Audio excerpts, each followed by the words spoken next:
Alors, cette année, nous allons ensemble faire un peu de philosophie et de théologie.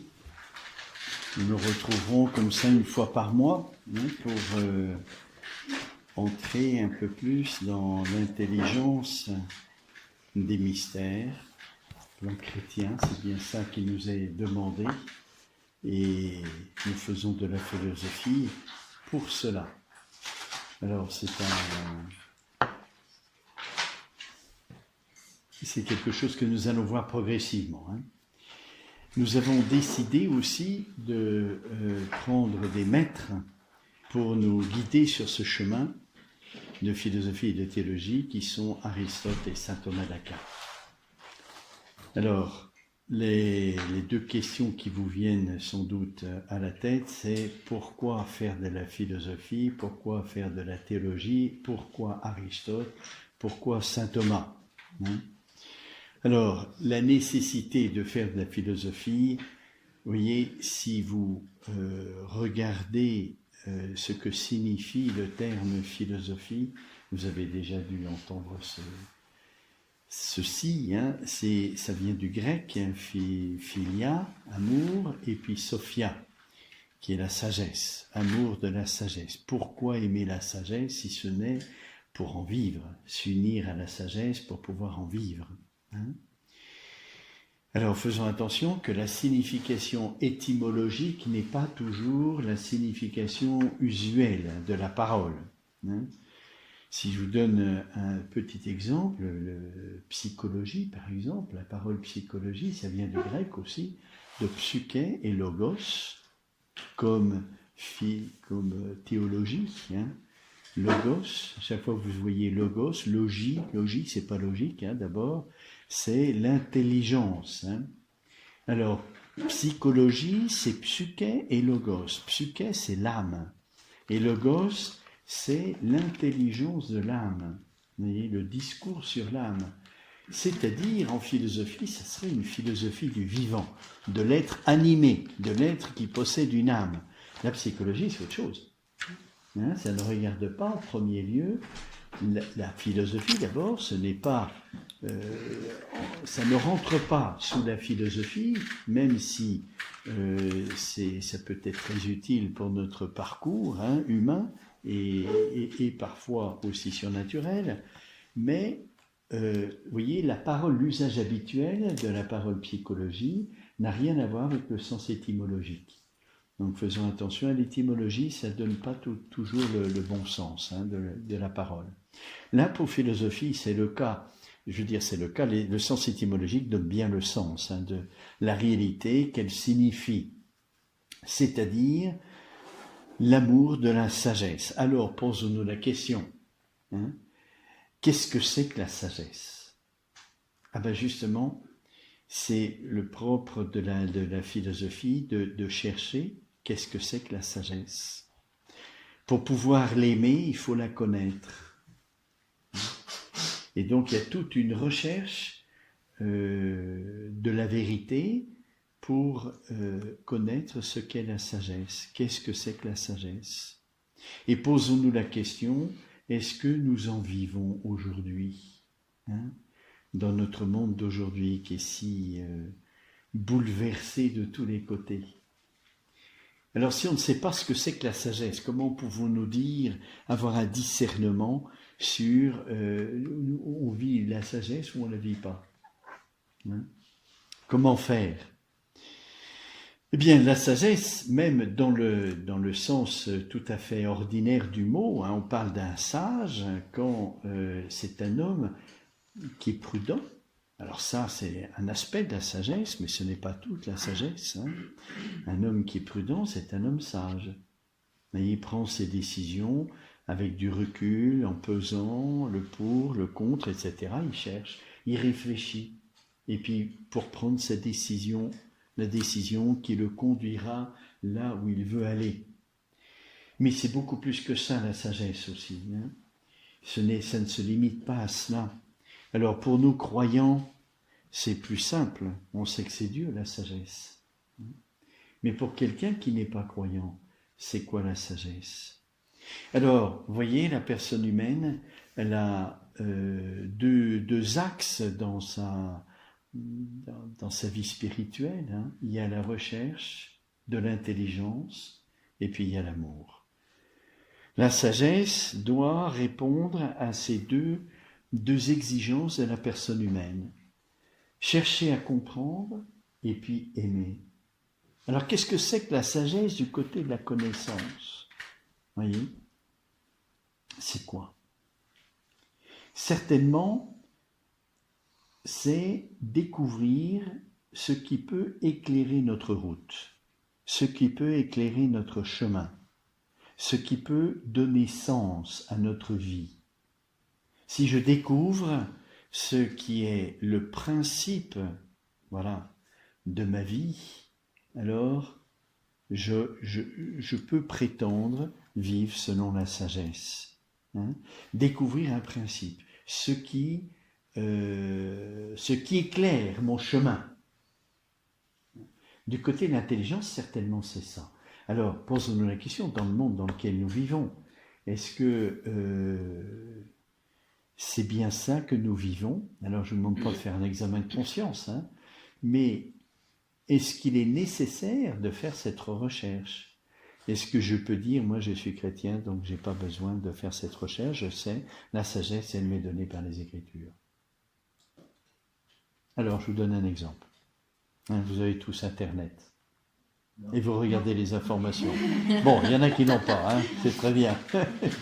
Mais ceux qui l'ont, c'est encore mieux, hein, parce qu'on a des informations multiples et variées et puis rapides. Mais regardez ce moyen de communication. Qu'est-ce qui se passe quand vous êtes sur Internet?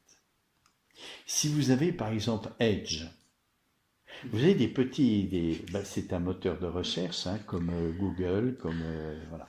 Si vous mettez sur Edge, vous avez des petites informations à travers des photos qui se succèdent. Voilà.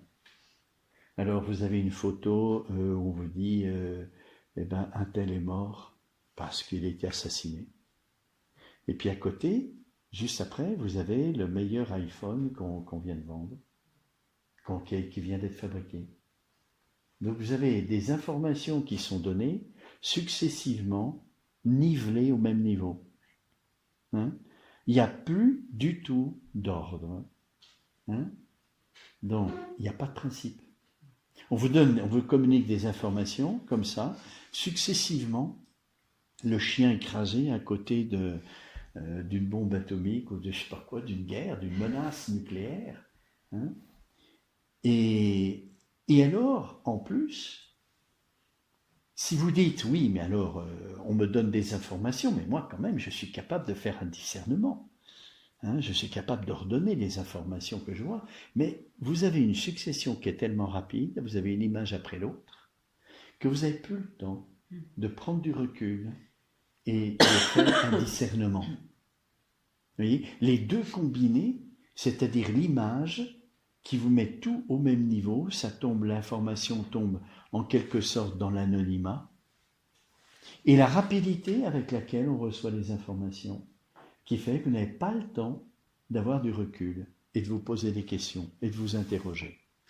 Alors, si on veut mettre en lumière quelque chose dans ce mode de fonctionnement, qu'est-ce qu'on fait? Eh bien, il n'y a plus qu'une solution, c'est la quantité. Donc, on vous met une masse d'informations qui sont à peu près toutes les mêmes, hein, les unes derrière les autres, pour que ça vous imprègne bien. Hein? Et là, le relief, il n'est plus donné par la qualité de l'événement, mais par la quantité, parce qu'on ne peut pas faire autrement. Peut-être qu'il y aurait des moyens pour faire autrement, mais en tout cas, ils ne sont pas utilisés. Hein, je vous donne un exemple.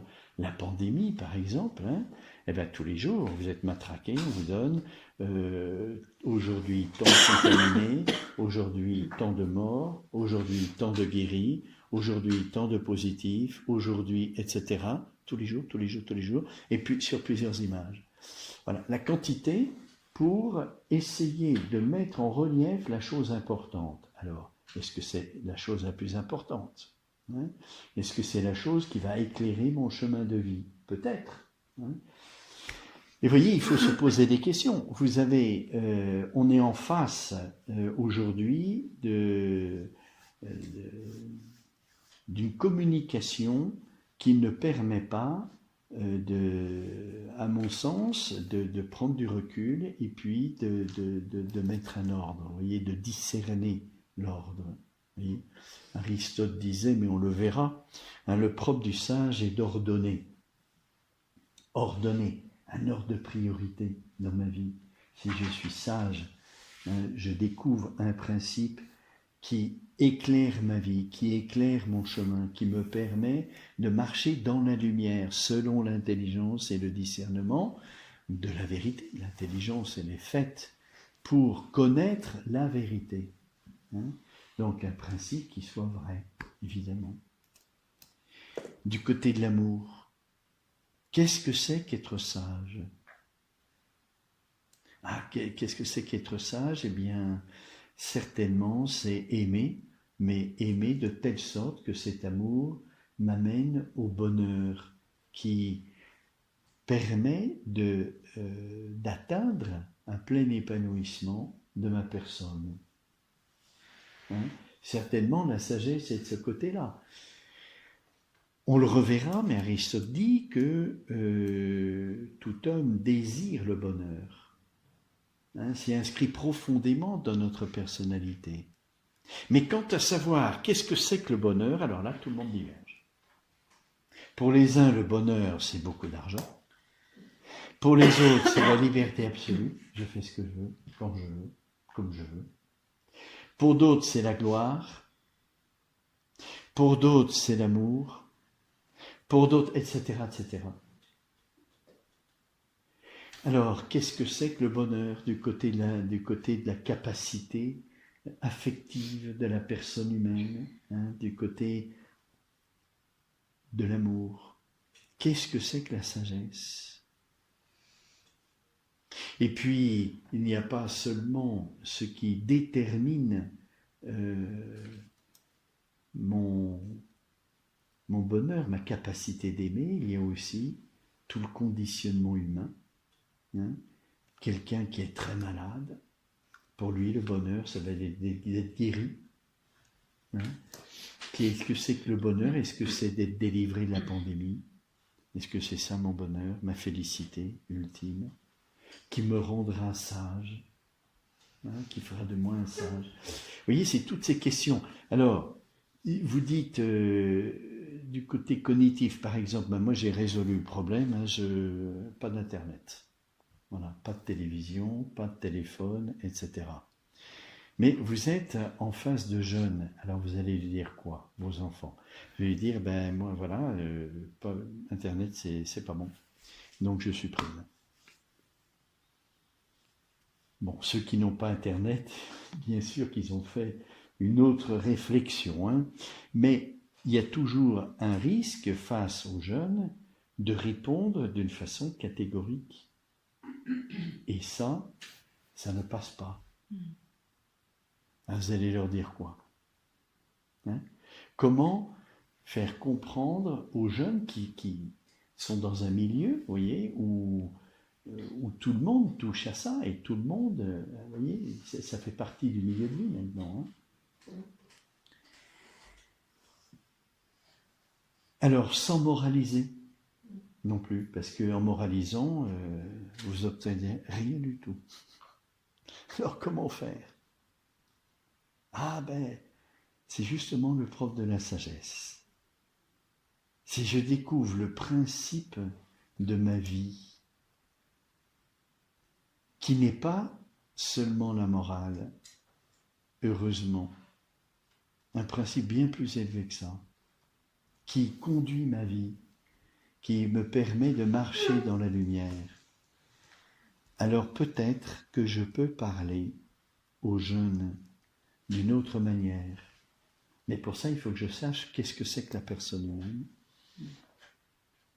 Je vois que la sagesse, si je cherche un principe qui me permet de cheminer dans la lumière et dans l'amour, il faut que je sache que c'est que la personne humaine. Hein. Comment cette sagesse peut se déployer dans ma vie humaine. Alors vous voyez, la recherche de la sagesse, c'est la recherche d'un principe qui ordonne tout, mais qui réclame aussi que je connaisse la personne humaine. Donc une recherche sur la personne humaine. Voyez? Et si un jeune, on lui explique, voyez, que à cause de l'information qu'on reçoit, mais c'est pas seulement l'information, c'est tout le reste aussi, hein, que tout est nivelé au même niveau parce que c'est des images avec un petit texte, voyez, il n'y a plus de relief. Eh bien, on s'habitue, hein, parce qu'on est conditionné par ça, on s'habitue à, dans notre vie, recevoir les événements et les vivre sans relief. Hein. Aujourd'hui, il y a eu un poignardage à Paris. Pas aujourd'hui, hein, mais c'est un exemple. Hein. C'est arrivé plusieurs fois. Et puis, à côté, on vous montre le jeu vidéo, Dernier Cri. Bon, quand ça se passe dans le réel, mais si vous êtes conditionné dans votre tête par ça, par ce mode de recevoir les événements, vous banalisez. Ça devient quelque chose de banal. Et on perd la prudence. Oui. Donc, qu'est-ce qu'il faut faire? Eh bien, je me réfère à la personne humaine. Et je dis, eh bien, l'image, elle ne s'adresse pas à l'intelligence, en premier lieu. Hein, elle s'adresse à la faculté de l'image qui est l'imagination. Et donc, si j'abuse d'Internet, si j'abuse de la télévision, si j'abuse des moyens de communication, qui même le téléphone, hein, c'est tout des images, la plupart du temps. Si j'abuse, qu'est-ce qui se passe? Eh bien, je crée dans ma personne humaine un désordre. Parce que j'augmente terriblement l'imagination. Et ça se fait au détriment de l'intelligence. Ça se fait au détriment de l'intelligence. Ça ne peut pas être autrement. Hein, parce que ma vitalité, elle est limitée. Hein, si je fais du sport, je sais bien que je ne peux pas aller au-delà d'une certaine limite, sinon je tombe dans les pommes. Hein, donc ma vitalité, elle est limitée. Alors si je regarde Internet comme font les jeunes aujourd'hui, toute la nuit, hein, pour jouer, alors en plus, vous voyez, à cause de la rapidité des images, on n'est plus dans le temps. Hein? Le temps, c'est quoi? Il est ponctué par le soleil qui se lève, qui se couche. C'est la réalité, ça. Hein? Dans l'image, il n'y a pas de temps. Il n'y a pas de temps. J'appréhende le jour qui se lève et qui se couche grâce à ma connaissance personnelle. Mais sur Internet, je n'ai pas ça. Donc je perds la notion du temps en regardant des images. Je suis en dehors du temps. Je suis dans mon vécu, qui est au-delà du temps. Alors c'est pour ça qu'on peut passer des nuits à jouer, on ne se rend plus compte. On perd la notion du temps. Et puis je crée un désordre donc dans ma personne qui m'empêche de devenir intelligent. Puisque l'augmentation de l'imaginaire se fait au déficit de l'intelligence, puisque ma vitalité est limitée. Donc je m'abrutis. Ça, c'est l'expérience qui le montre. Hein. Je vous fais un petit peu d'analyse, mais l'expérience montre ça. Si je reste des heures et des heures devant l'ordinateur, devant Internet, devant le téléphone, à la fin, je suis abruti. Quand je regarde un film passionnant, mais un peu long, à la fin du film, je ne suis plus dans le réel. Je suis ailleurs. Je suis dans ma tête. Je suis dans ma tête. Mais ce que je suis fait, c'est ça la sagesse? Est-ce que je suis fait pour vivre dans ma tête?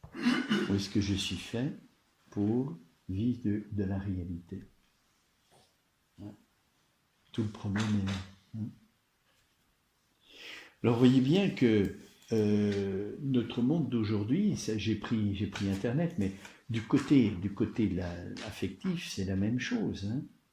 On a des propositions de bonheur aujourd'hui qui sont très trompeuses. Hein. En particulier, comme on n'a plus cette connaissance de la personne humaine comme être spirituel, mais que tout est réduit à la matérialité, on vous propose un bonheur très lié au corps. mais de façon très camouflée, c'est-à-dire un peu qui a l'apparence de l'aspect spirituel. Hein. Là, vous avez tout le New Age. Tout le New Age vous propose un bonheur qui est l'épanouissement de la nature humaine, de certaines capacités, et en particulier de l'union avec la nature. Hein. C'est-à-dire, il faut se sentir bien. Est-ce que c'est ça le bonheur? Se sentir bien. Être bien tout le temps. Hein? Être capable d'affronter tous les événements de la vie les plus terribles en demeurant dans le bien-être. Est-ce que c'est ça le bonheur? C'est une question, hein, vous voyez, qui touche notre recherche philosophique. Hein. La recherche de la sagesse, est-ce que c'est la recherche de se sentir bien et d'être bien en toutes circonstances? C'est ce que disait Marc Aurèle et Sénèque. Voilà, c'est ça. Les stoïciens, mais pour une autre raison. Hein. Oui, mais c'est l'apatheia, c'est le contraire. Hein. C'est l'apatheia chez les stoïciens, hein, c'est-à-dire pas de sentiments. Là, au contraire, dans le New Age, on les développe au maximum. Parce que plus vous développez votre sensibilité, plus vous êtes capable d'entrer en harmonie avec l'univers.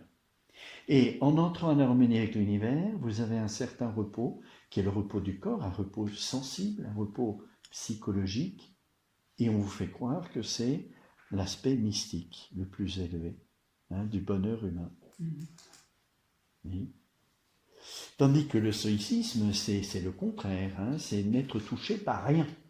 Alors, j'étouffe et j'éteins ma sensibilité, mes passions, tout le domaine du conditionnement humain, je l'écrase pour n'être atteint par rien. Oui. Mais des deux côtés, est-ce que c'est ça le bonheur? Est-ce que c'est ça de n'être touché par rien? Vous voyez, c'est un peu négatif, hein, comme bonheur, n'être touché par rien. Pour vivre sereinement, est-ce que c'est être serein? Est-ce que c'est vraiment la sagesse? Est-ce que c'est le bonheur, ça, être serein? Oui. Il y en a qui font des choses curieuses. Hein. Il y en a qui, par amour, donnent leur vie. Et quand ils donnent leur vie par amour, parfois, c'est un sacrifice. Ils ne sont pas dans le bien-être. Hein? Une maman qui attend un enfant, puis on lui dit, c'est vous l'enfant. Les deux ne pourront pas survivre. Et elle donne sa vie. Est-ce qu'elle est bien? Est-ce qu'elle est dans le bien-être? Est-ce que c'est la sagesse? Oui, il faut se poser des questions un petit peu comme ça, hein, pour réveiller un peu notre intérêt philosophique. Vous voyez? Et là, je ne parle pas de la foi, je ne parle pas au point de vue chrétien, je parle au point de vue humain. Est-ce que c'est légitime de faire ça? Hein? Au plan humain. Alors, si je ne sais pas quel est le principe de ma vie humaine, quel est le sens de ma vie humaine, je ne peux pas répondre. Oui, l'intérêt de la philosophie, la recherche de la sagesse pour l'aimer et en vivre, c'est de pouvoir répondre à toutes ces questions-là. Voyez, l'autre jour, quand même, Internet a des avantages parce qu'on peut avoir des informations utiles de temps en temps. Il ne faut pas tout mettre dans le même panier, hein, et condamner Internet. Non, sûrement pas. Vous voyez, c'était au début de la pandémie, un prêtre qui était âgé, qui était atteint du virus, il a donné son respirateur, donc il est mort, pour un jeune qui était pris par le virus, pareil. Il a donné sa vie pour un jeune. Il a accepté qu'on le débranche pour donner son respirateur à un autre. Est-ce que c'est ça la sagesse? Est-ce que c'est ça le bonheur, hein? Vous voyez, la mort, aujourd'hui on parle de la mort digne. Mourir dignement. Qu'est-ce que ça veut dire mourir dignement? qu'est-ce que c'est que la dignité de la personne? Il faut que je sache qu'est-ce que c'est que la dignité de la personne pour savoir qu'est-ce que veut dire mourir dignement. Alors mourir dignement, est-ce que c'est je supprime la souffrance grâce à la médecine pour que la personne ne souffre plus, et puis arriver à un certain point où on voit qu'il n'y a plus rien à faire, eh ben, on l'accompagne dans sa mort en lui donnant un peu de produit. Hein. Comment s'appelle ce produit? Un produit létal. Létal, oui, mais non, Oui. un autre produit, c'est Vertriol, ou je sais pas comment, c'est pas le vitriol, mais c'est un autre comme ça. Hein. Voilà, où et je peux vous dire, ce sont des choses réelles qui se pratiquent aujourd'hui. Il y a un médecin qui m'a dit l'autre jour, quand la pandémie est arrivée, on a reçu comme médecin des informations nous donnant libre champ pour exercer l'avortement même à la maison. Alors, est-ce que c'est la sagesse? Il faut se poser la question. Peut-être que oui. Hein. Pourquoi pas? Il faut se poser la question. Hein. Pareil pour la mort digne. Qu'est-ce que ça veut dire la mort digne? Quelle est la dignité de la personne? Est-ce qu'une mort digne, c'est une mort paisible, tranquille, sereine?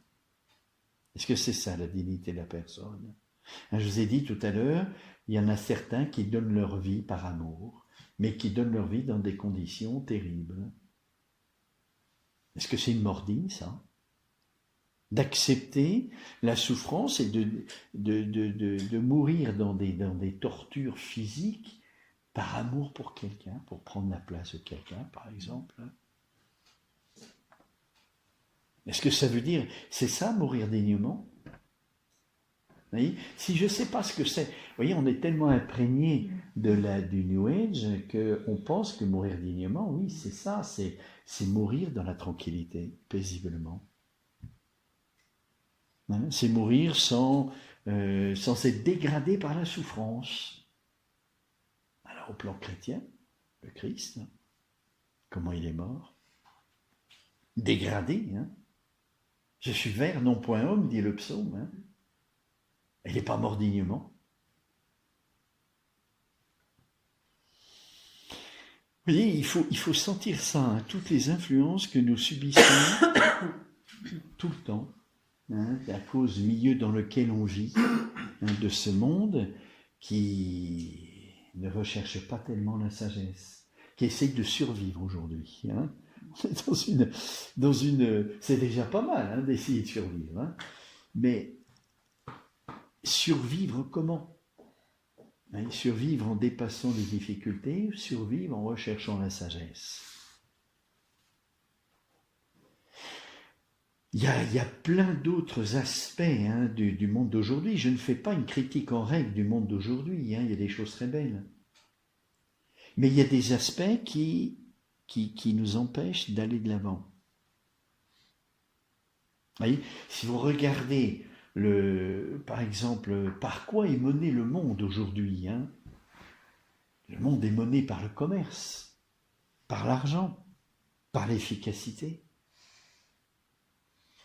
Alors tout est en vue de cela. Même la formation de nos jeunes, à l'école, comment on les forme? On les forme à la science, parce que la science donne l'efficacité. Et pour le commerce, il faut produire. Donc, si le monde est gouverné par le commerce, il faut être efficace. Et la clé de l'efficacité, c'est la science. Donc, on forme les jeunes à la science, à l'éducation nationale, à la science. Et l'intelligence, c'est pareil? Est-ce que c'est la même chose? La science et l'intelligence? Hein? Un agriculteur, il est lié à la terre. Et quand il se sert de la science, hein, des produits pour rendre plus, pour être plus efficace et pour avoir plus d'argent, parce qu'on va vendre plus, qu'est-ce qui se passe? Ben, la terre, elle devient stérile au bout d'un certain temps. Et il se passe le contraire de ce qu'on voulait. Alors, il il y a un manque de discernement ou c'est normal, et puis après on passe à un autre terrain, et puis on l'exploite au maximum, puis après on a fini, on passe à... Oui. Où est la sagesse? Mais l'agriculteur, il est relatif à la terre. Il ne peut pas tricher. Avec la nature, on ne peut pas tricher. Parce que la nature a un rythme qui s'impose. On ne peut pas l'accélérer, on ne peut pas le diminuer, donc on ne peut pas tricher. C'est pour ça que quand on parle de culture, c'est passé au plan spirituel, la culture de l'intelligence. C'est quoi la culture? La culture de la terre, c'est d'être relatif à la terre, c'est-à-dire cultiver la terre selon son rythme pour qu'elle puisse produire son fruit. Alors on peut l'aider, bien sûr. Quand il y a des problèmes, on peut l'aider grâce à la science. Et la science est faite pour ça, pour aider la nature. On peut l'aider à produire, et à produire un petit peu plus. Il y a des déficiences particulières. Mais jusqu'à quel point? Jusqu'à quelle mesure? Où est-ce que c'est écrit, ça? Et ça dépend, c'est une règle générale, une loi universelle, ça dépend du lieu où on est, etc. Alors la culture au point de vue de l'intelligence, si je transpose, c'est quoi? Ben, c'est d'être relatif à ce que je travaille, et non pas imposer mes vues, mais être relatif à ce que je connais. Dans un rapport de respect avec ce que je connais, c'est-à-dire accueillir et puis connaître la réalité telle qu'elle est, sans vouloir la transformer au point qu'elle n'est plus ce qu'elle est. La culture de l'intelligence, c'est pas l'accumulation des connaissances. Si je prends tel que l'origine du mot me l'indique, c'est travailler l'intelligence en rapport avec le réel, en respectant le réel, en étant en harmonie avec le réel. Alors si j'ai une idéologie, c'est le contraire. Je ne suis pas cultivé. Mon intelligence n'est pas cultivée. Parce que l'idéologie impose à la réalité sa manière de voir. Si j'ai des a priori, je ne suis pas cultivé dans mon intelligence, parce que l'a priori m'empêche, c'est un voile qui m'empêche d'être dans le réel. J'ai des idées préconçues. Voilà. Alors tout cela, vous voyez, c'est la philosophie qui cherche la sagesse pour vivre dans la lumière et dans l'amour. Dans la lumière et dans l'amour, il faudra préciser qu'est-ce que ça veut dire. Mais je me pose des questions par rapport au monde dans lequel je suis, par rapport à ma vie. Est-ce que c'est bien la sagesse, ceci? Voilà, alors ça, c'est tout homme peut faire cette petite réflexion, cette petite méditation par rapport au milieu dans lequel il est. Est-ce qu'il vit conformément à un principe qui l'aide à avancer et à grandir, qui l'aide à devenir ce qu'il est. Je peux vivre une vie qui me rabaisse, qui me dégrade. J'en ai parlé tout à l'heure. Si je regarde sans arrêt l'ordinateur, Internet, etc., eh bien, je développe en moi une capacité qui n'est plus personnelle, mais qui est animale. Les animaux, certains animaux ont l'imagination. Donc, je me rabaisse, je me dégrade. Ça ne veut pas dire, encore une fois, que les moyens de communication qu'on a sont mauvais. Au contraire, ils sont excellents. Et ça nous a permis de faire de grands progrès. Mais c'est l'usage. Et qu'est-ce qui détermine l'usage? La prudence? Non, pas seulement, parce que la prudence est éminemment personnelle. Votre prudence, c'est pas la mienne. Il y a des gens qui ont des capacités imaginatives très développées naturellement, et puis d'autres qui en ont moins. Il faut que j'ai une connaissance de la personne humaine. Qu'est-ce que c'est que la personne humaine, encore une fois? Alors ça, au plan naturel, on peut faire cette petite constatation. Je suis dans un milieu de vie qui, parfois, m'empêche de progresser, de développer ma personne humaine, et au contraire, m'avilisse, me rabaisse, sans que je m'en rende compte. Parce que quand j'ai des informations du monde entier et autant d'informations que je veux, si je ne sais pas ce que c'est que l'intelligence, la culture de l'intelligence, eh bien, je m'abrutis au lieu de grandir. Si je suis chrétien, quel est l'intérêt de faire de la philosophie? Pourquoi faire de la philosophie? Est-ce que c'est vraiment nécessaire, puisque Dieu a pris la peine de me révéler sa sagesse à travers la parole de Dieu? Et la parole de Dieu, on verra cet après-midi, c'est pas seulement l'écriture, c'est aussi toute la tradition de l'Église. La parole de Dieu, c'est l'écriture et la tradition de l'Église. Puisque Dieu m'a révélé ce que c'était que la sagesse, est-ce que c'est suffisant? J'ai pas besoin de chercher la sagesse au plan philosophique. Elle m'est toute donnée. Quelle est la nécessité de la philosophie? Alors, quand Dieu se révèle à moi, il le fait comment? Par sa parole. Et cette parole, c'est une parole humaine. Dieu aurait pu se révéler autrement. Il aurait pu prendre un nouveau langage, accessible qu'aux croyants. On aurait la foi, on aurait accès à ce langage. Dieu a pris une parole humaine.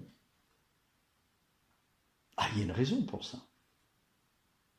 Et c'est quoi la raison? Une parole humaine qui parle de notre vie. Et il se sert pas seulement de la parole, mais aussi des hommes, des réalités pour nous parler. Les prophètes dans l'Ancien Testament, ils n'étaient pas seulement prophètes par ce qu'ils disaient, par ce qu'ils annonçaient, mais aussi par ce qu'ils faisaient. Parfois, Dieu leur demandait de faire des choses qui seraient un enseignement pour le peuple d'Israël. Osez, tu vas épouser une prostituée, et tu vas avoir des enfants, et on va donner des noms à ces enfants. Ça va être un signe pour le peuple d'Israël qui n'a pas respecté l'alliance d'amour avec son Seigneur. Israël est une prostituée. Alors Dieu n'enseigne pas seulement par la parole, mais aussi par les hommes et par les réalités. Mais des réalités prises de notre expérience, le mariage. Jésus va aux noces de Cana. Première activité apostolique. Quand même curieux, Vous auriez consigné quoi à Jésus pour commencer sa vie apostolique? Vous lui auriez dit, tu vas à des noces, va te divertir avant d'affronter ta vie apostolique, faire un petit peu de vacances, à faire la nouba, à des noces. Non, on lui aurait dit, il faut aller à Jérusalem, c'est là le centre religieux, et Jésus va à des noces.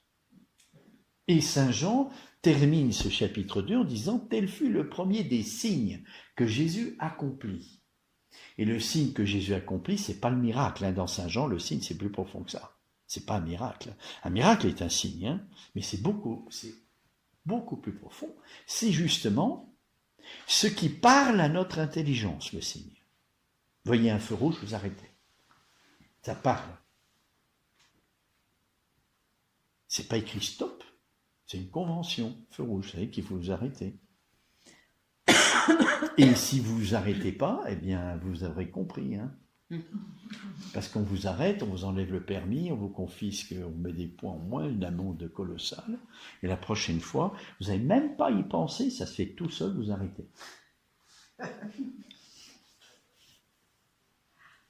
Ça, c'est la cogitative qui fait ça. Qui fait qu'il y a des mécanismes qui se font et on acquiert des automatismes qui sont bien pratiques, ça nous allège la vie. Vous n'êtes pas obligé de penser feu rouge, il faut que je m'arrête, sinon j'aurai une amende, sinon je vais là. Ça se fait tout seul. C'est très pratique. Vous voyez, c'est un lien entre l'affectif, le déplaisir de ce qui vous est arrivé, l'amende colossale, suppression du permis, avec la connaissance sensible, le rouge. J'associe les deux, c'est la cogitative. Et donc la prochaine fois, j'associe immédiatement et je m'arrête. Et ça se fait inconsciemment. C'est très pratique. Bon. Alors, si je suis chrétien, donc Dieu me parle par sa parole, qui est une parole humaine, par des réalités, par des hommes. Alors si j'ai aucune connaissance de la réalité, si j'ai aucune connaissance de la sagesse, comment cette parole va me parler? Il faut que je sois capable de faire des discernements. Dans ce que Dieu me dit, Dieu parfois il prend des paraboles, Jésus il prend des paraboles, on en a eu une aujourd'hui dans la messe. Sur quoi porte cette parabole? Jusqu'où va l'image? Quelle est la réalité que Jésus veut me communiquer à travers ces images qu'il prend? Comment faire ce discernement? La sagesse, au plan chrétien, on sait bien, c'est Dieu la sagesse. Et donc la révélation qui me donne la sagesse me parle de Dieu. Ah. Et dans les Écritures, je trouve plein de choses sur Dieu. Et c'est tout à mettre au même niveau. Hein? On me parle du bras de Dieu, mais Dieu, il a un bras. Il n'a pas de bras. Donc c'est une image. On me dit, Dieu est amour, c'est une image? Non. Ah, ça, c'est votre sens chrétien qui vous le dit. Hein? Vous sentez dans votre foi que c'est pas pareil. Mais est-ce que je peux en avoir l'évidence que c'est pas pareil? Eh bien oui. Et ça, c'est la philosophie qui m'aide à faire ce discernement entre le bras et l'amour. C'est pas la même chose. L'amour touche profondément la personne humaine, son esprit. Le bras, c'est le corps, c'est matériel. Ah, Dieu n'est pas matériel. Bon, alors, ça ne peut pas être quelque chose qui me parle en propre de Dieu. Vous voyez, la philosophie m'aide à discerner dans la parole de Dieu, quand Dieu me parle, quand est-ce qu'il me parle proprement de lui, et quand est-ce qu'il me parle par image. Alors quelquefois c'est tellement gros que c'est évident, pas besoin de faire de la philosophie, mais quelquefois c'est beaucoup plus subtil que ça. Hein? Le Verbe de Dieu. Ah, la parole verbe. Dieu a un verbe? Qu'est-ce que ça veut dire? Un verbe en Dieu. Nous, on sait bien ce que c'est qu'un verbe. Hein? Il y a le verbe extérieur, qui est la parole, puis il y a le verbe intérieur, qui est le concept. Ce que je pense. Dieu, il a ça? Il a un verbe? Qu'est-ce que ça signifie en Dieu? Eh bien, c'est très délicat. Si j'ai pas une analyse philosophique de ce que c'est que le verbe intérieur dans l'homme, quand Dieu va me dire qu'il a un verbe, alors je vais faire une projection. Si j'ai pas une analyse précise de ce que c'est que le verbe dans la pensée humaine, je vais projeter en Dieu ce que je connais de mon concept sans analyse. Et je fais de l'anthropomorphisme. Vous voyez ? Si l'éléphant devait dire ce que c'est que Dieu, il aurait fait un super éléphant.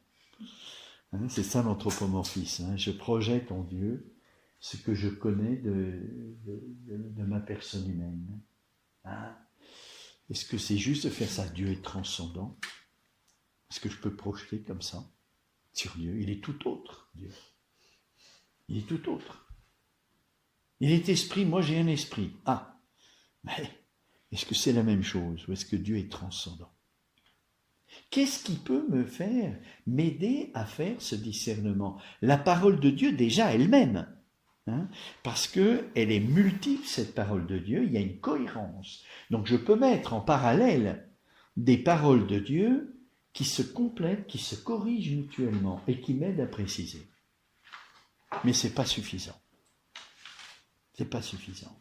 Parce que je ne trouverai pas toujours des paroles à mettre en parallèle qui semblent se compléter. Pas toujours. Vous voyez, le nom de Dieu, hein, et l'on sait bien dans la Bible, le nom, ça signifie la réalité. Je suis. Le nom de Dieu, je suis. Qu'est-ce que ça veut dire je suis? Moi, je peux dire je suis. Mais quand je dis je suis, c'est pas pareil que Dieu. Quand Dieu dit je suis, c'est un peu différent. Il y a peut-être quelque chose de commun. Comment je peux faire ça? Préciser. Quand Dieu me dit je suis, qu'est-ce que ça veut dire je suis pour Dieu? Quand il me dit je suis. Et quand moi je dis je suis, qu'est-ce que ça veut dire? C'est la même chose? Oui. La parole de Dieu me parle, hein, et me parle à mon intelligence. Il faut que je sois capable de discerner. C'est la même chose ou c'est pas la même chose? Il y a quelque chose de commun, et ce quelque chose de commun, c'est quoi? Est-ce que je peux préciser? C'est important pour connaître Dieu. Alors, la philosophie m'aide beaucoup. Hein, parce que la philosophie me donne une connaissance de la personne humaine, et donc le je suis fait partie de ma personne humaine, puisque je dis je suis. Hein. Ça touche mon être, mon exister. Quand Dieu dit je suis, il parle de son être. Hein, je suis de Dieu, au plan chrétien, on sait bien qu'il est éternel. Mon je suis, il n'est pas éternel, c'est pas la même chose. Moi, j'ai pas toujours existé, mon être. Oui, il n'est pas éternel, donc je vois que c'est pas la même chose. Mais en même temps, c'est la même parole, donc il doit bien y avoir quelque chose de commun. Et ces choses de commun, où est-ce qu'il porte, sur quoi il porte? C'est ce qui me permettra d'être en communication avec Dieu, certainement. Puisqu'il y a une continuité, dans une discontinuité totale. Hein? Voilà, la philosophie, elle est très importante pour préciser la parole de Dieu dans sa compréhension. Hein? Ça permet de mettre la foi au service de la contemplation. Ça permet de mettre l'intelligence au service de la foi et que la foi soit contemplative. Parce que la foi, elle est dans l'intelligence. Hein. Donc la philosophie, en cherchant la sagesse, en cherchant le principe, forme l'intelligence à la découverte du principe, à la découverte de ce qui est le premier pour ordonner ma vie, ordonner la réalité. Alors, dans la tradition de l'Église, on s'est toujours intéressé dans ce rapport entre la foi et l'intelligence, hein, le développement, la recherche de la sagesse au plan humain et puis la foi. On s'est toujours intéressé depuis très très longtemps à ce rapport entre ce que je peux savoir au plan humain et ce que la foi me donne. Et le dernier, hein, c'est Jean-Paul II avec cette encyclique, Fides et ratio, foi et intelligence, et ratio, hein, en latin. Alors, c'est très intéressant parce que là, le pape Jean-Paul II donne quelques indications sur ce qui permet à la philosophie de coopérer avec la théologie, avec la parole de Dieu. Alors, il y a plusieurs numéros, je vous en cite que 3, parce que c'est dans ces numéros-là où il donne les exigences nécessaires que doit avoir la philosophie pour bien coopérer à une théologie. Vous comprenez bien qu'une philosophie athée, par exemple, qui nie l'existence de Dieu, est-ce que je peux m'en servir pour la parole de Dieu qui me parle de Dieu? Ben non. Hein? Je ne peux pas prendre une philosophie qui, dès le point de départ, nie l'existence de Dieu pour lire la parole de Dieu qui ne fait que me parler du bon Dieu. Donc, je ne peux pas prendre n'importe quelle philosophie. Alors, quels sont les critères? Eh bien, le pape Jean-Paul II les donne. numéro 81 de cette encyclique Fides et Ratio.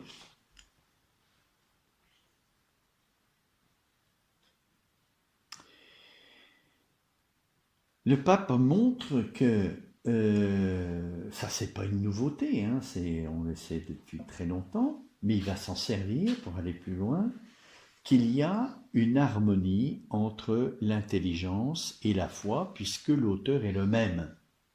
C'est Dieu, hein, qui nous donne la foi et qui a créé notre âme où se trouve l'intelligence. Donc il ne peut pas y avoir de contradiction. Il y a une harmonie plénière entre la foi et l'intelligence. C'est pour ça qu'une philosophie qui au point de départ nie l'existence de Dieu, il n'y aura pas d'harmonie avec la foi. Pas possible. Donc on ne peut pas prendre ça. Mais l'harmonie, ça ne suffit pas. Alors il dit ceci. Pour être en harmonie avec la parole de Dieu, il est avant tout nécessaire que la philosophie retrouve sa dimension sapientielle, de recherche du sens ultime et global de la vie. Dimension sapientielle, hein, c'est-à-dire la sagesse, que c'est une philosophie qui atteigne la sagesse, c'est-à-dire ce qui va éclairer, qui donne sens à ma vie, le principe sous la lumière duquel je vais vivre, je vais ordonner mes activités, hein, sapientielle. Tout bien considérer, cette première exigence constitue un stimulant très utile pour la philosophie, afin qu'elle se conforme à sa propre nature. La nature de la philosophie, philia, sophia, hein, amour de la sagesse, la nature de la philosophie, c'est d'atteindre la sagesse. Alors, vous voyez, il ne s'agit pas seulement de l'harmonie ici, hein. C'est-à-dire pas de contradiction, c'est beaucoup plus que ça, c'est la même finalité. C'est une unité dans la finalité. La théologie nous parle de Dieu et la philosophie est sapientiale quand elle atteint la sagesse qui est Dieu. Donc, première exigence d'une philosophie, qu'elle ne soit pas seulement en harmonie avec la théologie, mais qu'elle ait la même fin. Une philosophie qui découvre l'existence de Dieu. C'est possible, ça ? En tant que chrétien, oui. On le sait, Concile Vatican I, qui affirme que l'intelligence, par ses propres forces, est capable de découvrir l'existence de Dieu. Donc, on sait, c'est deux fois. Puis ailleurs, 82, numéro 82, deuxième exigence de la philosophie pour qu'elle coopère avec la théologie. D'ailleurs, ce rôle sapientiel ne pourrait être rempli par une philosophie qui ne serait pas elle-même un savoir authentique et vrai, c'est-à-dire qui se limiterait aux aspects particuliers relatifs du réel, qu'ils soient fonctionnels, formels ou utilitaires, mais ne traiterait pas aussi de la vérité totale et définitive, autrement dit de l'être même de l'objet de la connaissance. C'est-à-dire pas seulement un aspect sous lequel je considère la réalité, mais aller jusqu'au bout de la connaissance de la réalité. L'être même. Pourquoi ? Parce que Dieu dit « je suis ». Il se révèle en donnant son être. Voici donc une deuxième exigence de la philosophie. S'assurer de la capacité de l'homme de parvenir à la connaissance de la vérité. Une philosophie qui cherche la vérité. C'est une philosophie qui va jusqu'au bout de la connaissance du réel et qui ne se contente pas du superficiel, de l'apparence, mais qui va jusqu'au bout de la connaissance. Une connaissance qui parvient à la vérité objective à partir de l'adéquatio rei intellectus. Ça, c'est une phrase de saint Thomas. La vérité, c'est adéquation entre le réel et l'intelligence. Si je dis cette table est blanche, mon intelligence, ma connaissance de la table n'est pas adéquate à la table, donc je ne suis pas dans la vérité. Sur laquelle s'appuient les docteurs de la scolastique, c'est-à-dire les disciples de saint Thomas d'Aquin. Vérité, donc, une philosophie qui cherche la vérité jusqu'au bout et qui est objective. Objective. Donc, toutes les philosophies du vécu, la phénoménologie par exemple, eh bien, le pape dit clairement que il y a peut-être des choses très intéressantes, comme dans Marx, comme dans toutes les philosophies, il y a des choses très intéressantes, mais elles ne peuvent pas collaborer complètement à la théologie, c'est pas possible. Cette exigence propre à la foi a été explicitement réaffirmée par le Concile Vatican II. Citation, en effet, l'intelligence ne se limite pas au seul phénomène, mais elle est capable d'atteindre la réalité intelligible avec une vraie certitude, même si par suite du péché, elle est en partie obscurcie et affaiblie. Une philosophie résolument phénoméniste ou relativiste se révélerait inadéquate pour atteindre et approfondir la richesse contenue dans la parole de Dieu. La Sainte Écriture, en effet, présuppose toujours que l'homme, même s'il est coupable de duplicité et de mensonge, est capable de connaître et de saisir la vérité limpide et simple, malgré le péché. On est capable de vérité. Donc oui, déjà deux exigences qui ne sont pas des moindres. Ça élimine plein de philosophies. Une philosophie sapientiale qui découvre la sagesse, c'est-à-dire le principe ultime, qui soit vrai et objective. Qui ne soit pas simplement une sorte de phénoménologie. Enfin, numéro 83, troisième exigence de la philosophie, les deux exigences que l'on vient d'évoquer en comportent une troisième. La nécessité d'une philosophie de portée authentiquement métaphysique, c'est-à-dire apte à transcender les données empiriques pour parvenir dans sa recherche de la vérité à quelque chose d'absolu, d'ultime et de fondateur. Vous pouvez le relire, s'il vous plaît? Oui. Alors, ces deux exigences que l'on vient d'évoquer en comportent une troisième, la nécessité d'une philosophie de portée authentiquement métaphysique, c'est-à-dire apte à transcender les données empiriques pour parvenir dans sa recherche de la vérité à quelque chose d'absolu, d'ultime et de fondateur. Alors, si vous mettez ensemble une philosophie sapientiale qui recherche une vérité objective jusqu'au bout et qui inclut la métaphysique, cherchez bien dans l'histoire de la philosophie et vous aboutissez à qui ? Aristote. Bon, le pape ne peut pas le nommer, parce que ce n'est pas l'objet du magistère de l'Église de dire il faut étudier telle philosophie. Mais il donne les critères, tous les trois critères, qui se retrouvent chez Aristote. Alors il y a peut-être d'autres, il n'y a pas qu'Aristote, c'est possible. Si vous en trouvez une autre, eh bien, je serais content de le savoir, vous me direz. Mais en tout cas, au moins celle-là, c'est sûr. Et puis saint Thomas d'Aquin, qui est quand même le docteur commun de l'Église, c'est-à-dire le docteur auquel on se réfère communément quand il y a un problème théologique. On va d'abord voir qu'est-ce qu'a dit saint Thomas d'Aquin.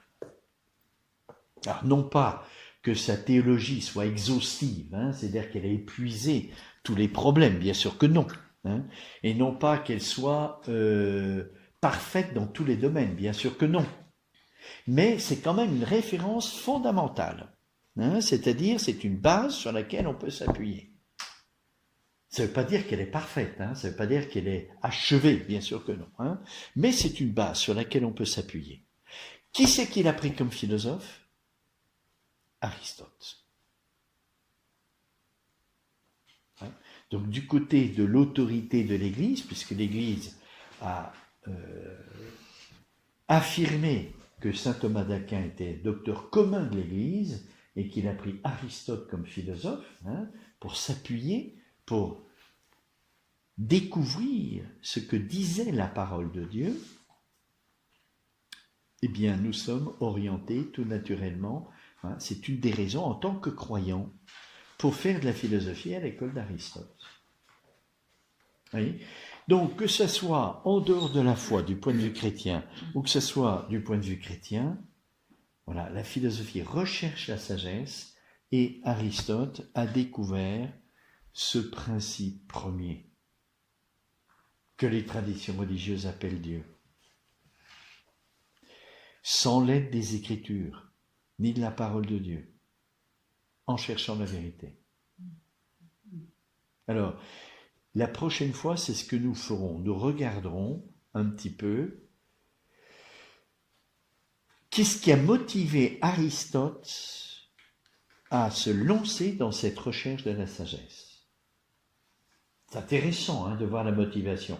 La philosophie, si c'est une activité de l'intelligence, c'est vital. C'est vital. On ne fait pas de la philosophie parce qu'il faut en faire. Tous les philosophes, ils ont fait de la philosophie parce qu'ils ont été motivés par quelque chose. Et Aristote a été motivé par quelque chose qu'on va découvrir. C'est intéressant de voir parce que si c'est vraiment une activité vitale de la personne humaine, pour travailler Aristote, on ne peut pas se contenter de regarder l'extérieur. L'intelligence, elle assimile. Et assimiler, c'est l'opération vraiment vitale de l'intelligence. Regarder l'extérieur, on n'assimile pas, il faut pénétrer dedans. Donc la prochaine fois, je vous parlerai de ça. On essaiera de voir comment travailler Aristote. Il ne suffit pas de dire on va étudier Aristote, donc on va le lire. Non. Il faut savoir comment le travailler en philosophe. Il y a beaucoup de manières d'étudier Aristote. Vous pouvez l'étudier en historien, vous pouvez l'étudier en philosophe, vous pouvez l'étudier en historien de la philosophie, qui est un peu différent, vous pouvez l'étudier en exégète, vous pouvez l'étudier en critique, vous pouvez l'étudier de multiples approches. Quelle est la nôtre Donc la prochaine fois, je vous parlerai de ça. La manière dont on va travailler Aristote. Pas n'importe comment. Vous voyez, c'est un maître auquel on se met à l'école de ce maître, parce que, encore une fois, comme chrétien, il remplit tous les critères que donne le pape dans cette encyclique, pour être de bons théologiens, c'est-à-dire lire la parole de Dieu avec intelligence.